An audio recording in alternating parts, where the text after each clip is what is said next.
I just want to take a second to show everyone what I've been doing to prevent the growth of leggy seedlings.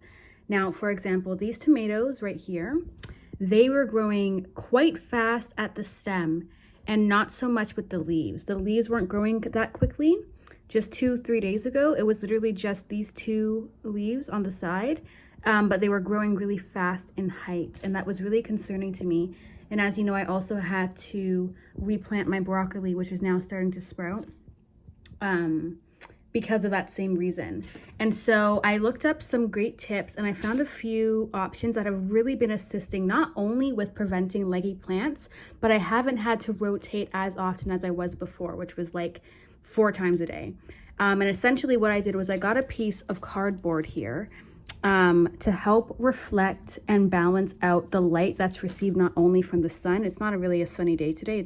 It's a little bit rainy and cloudy, but to reflect the light of the sun. And I also put this light here to add a little bit of extra light on days like this, and it's also on during sunny days, and it's really helped. As you can see, these more true leaves, I don't know if these are the tomatoes' true leaves, but they look more close to the actual leaves of tomato plants than these side ones. They're popping out. The cucumber leaves, true leaves, are also coming out soon when these are a bit larger in size. I'll give it 2-3 days before I repot these completely and transplant them into a larger pot.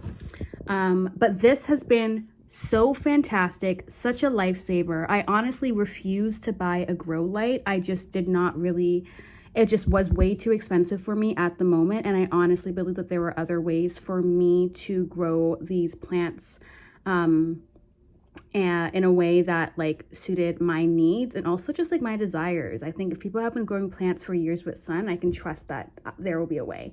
And there was a way. So I highly recommend this for people who do not want to grow who do not want to buy a grow light and who do not perhaps have as much access to sun. Put it in your sunniest window as possible. Cardboard and foil paper. It's literally being held by a rock here. And a lamp. And your plants should be doing okay. I'm really grateful that this worked out.